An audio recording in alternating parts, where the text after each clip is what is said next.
अस्सलामुअलैकुम to all of you and welcome back to my channel. उम्मीद करती हूँ आप सब ठीक होंगे। अल्लाह पाक आप लोग को ढेरों खुशियाँ नसीब करो, हर तरह की बीमारियों और परेशानियों से दूर रखे। जैसा कि आप लोग वीडियो में देख रहे हैं कि मैं फ़लाँ की कबर्ड को सेट कर रही हूँ। ये कबर्ड यकीन करें ऐसे फुल लोडेड हो गई थी ना, इसमें बस जो कपड़े थे मतलब सर्दियों के, और मेरे पास बिल्कुल टाइम नहीं था कि मैं इसको सेट कर सकूँ।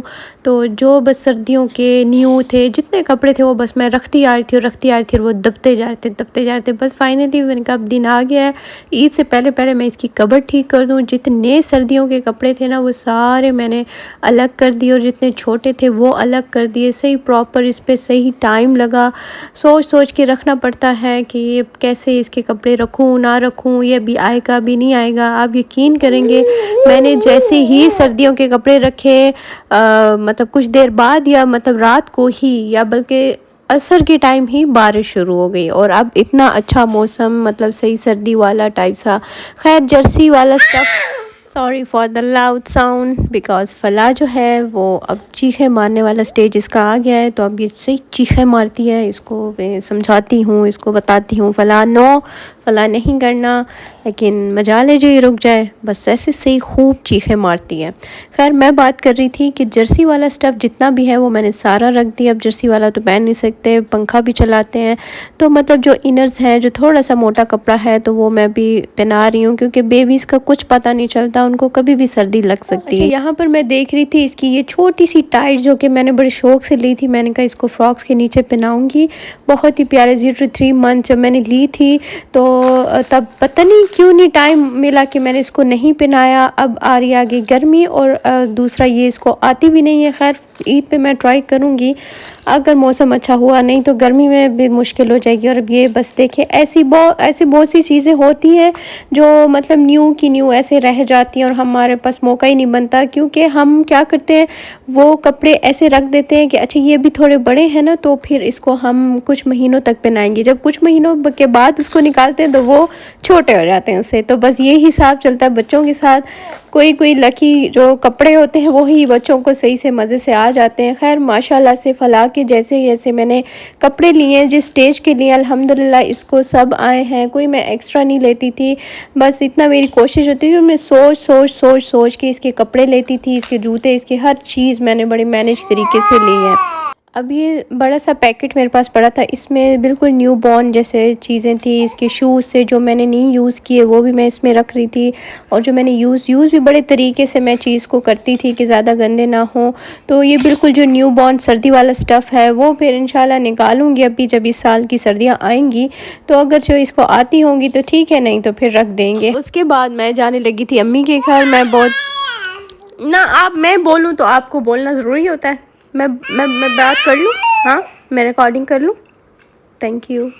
बस अब रिकॉर्डिंग करना बहुत ज़्यादा मुश्किल हो जाता है। ये जब सोती है तो तब मैं कर नहीं सकती, क्योंकि खामोशी इख्तियार करनी पड़ती है, और जब ये उठती है तो अब इसका शोर होता है। तो कोई बात नहीं, इसमें भी टाइम निकाल के मैं इंशाल्लाह रिकॉर्डिंग करूँगी। अच्छा तो मैं कह रही थी कि मैं काफ़ी टाइम बाद जा रही हूँ अम्मी के घर, तो मैंने कहा चलो कुछ दिन वहाँ पर स्टे कर आऊँ। और यहाँ पर अब मैं अब्बू मुझे लेने आए हुए थे, तो मैंने ये फ़लाँ को आउटफिट पहनाया था। मौसम जो था बहुत ही ज़बरदस्त किस्म का था, वही मैं आपसे बात कर रही थी ना, बादल आए हुए थे, तो असर शाम में से ही मज़े की बारिश हो गई थी, बहुत ही मज़े की। तो ये अभी एक मोटा जो स्टफ़ था ये अभी पड़ा था फ़लाँ का, मैंने कहा बस मौका मिल गया मैं इसको जल्दी से पहना दूँ, इससे पहले कि धूप निकल आए, गर्मी आई, तो ये तो बिल्कुल नहीं पहना सकूँगी। और नेक्स्ट में तो शायद इसको ये आए भी ना, या शायद आ भी जाए, कोई पता नहीं चलता बच्चों के उसमें। ये जो इसका हेयर बैंड है ना, ये असल में मुझे नहीं पसंद। तो वैसे पैक मैंने जो मंगवाया था ना उसमें ये मस्ट था हर किसी के साथ। जो इसके साथ दो और थे ना वो बहुत खूबसूरत थे, तो बस फिर मैंने कहा चलो ये भी मंगवा लेती हूँ। आज इसके सूट के साथ मैच हो रहा है तो मैंने इसको मिड में नहीं रखा, मैंने इसको साइड पे रखा। क्यूट लग रहा है। बीकी बीकी मामा, फलाजान क्या है? हम्म, क्या है? वी मामा बेबी। अब्बू गए हुए हैं नमक लेने, और ये जो 2 अदद बच्चे हैं ना, ये इन्होंने चीज़ भी ली है।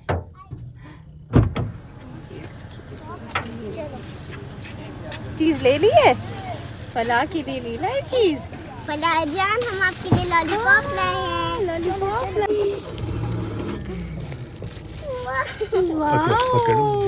पकड़ पकड़ फला जान, पकड़। ले ले ले, आपकी लाई है, बड़ी बड़ी।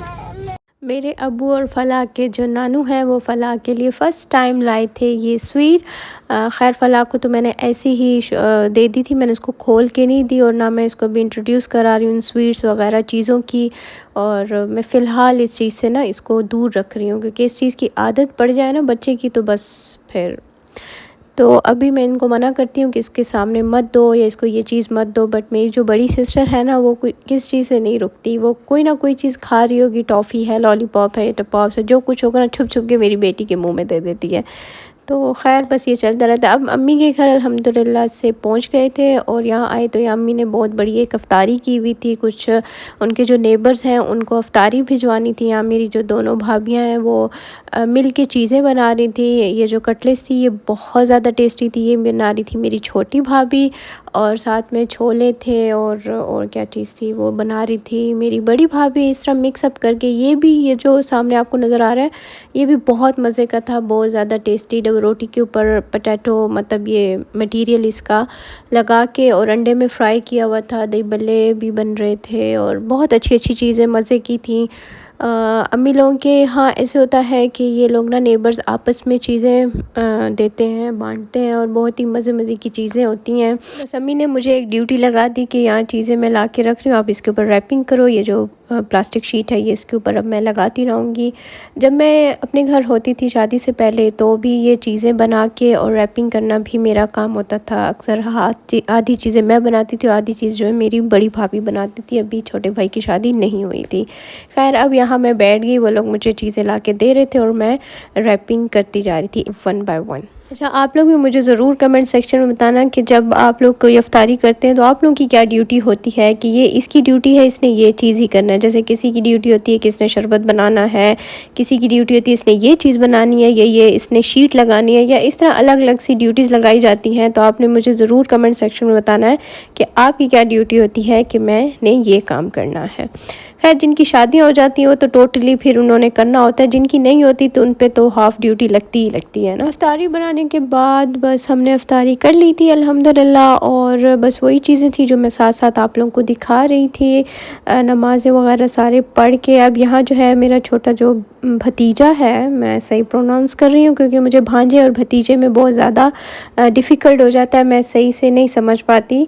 भाई का बेटा है मेरा और उसके पास स्मार्ट वॉच थी और कह रहा था मैं आपके जो व्लॉग्स हैं वो इसमें देखता हूँ। मैंने कहा अच्छा मुझे भी लगा के दिखाओ कैसे लगते, छोटी सी स्क्रीन में मज़े के लग रहे थे। खैर अब फलाह को मैंने उसके कपड़े चेंज करा दिए, नाइट ड्रेस पहना दिया। हल्की हल्की सी सर्दी थी तो मैंने इसको थोड़ा सा मोटा स्टफ़ पहना के अब इसको मैं सुला रही थी और मैंने कहा इसको बांध के सुलाती हूँ ताकि ये डरे नहीं।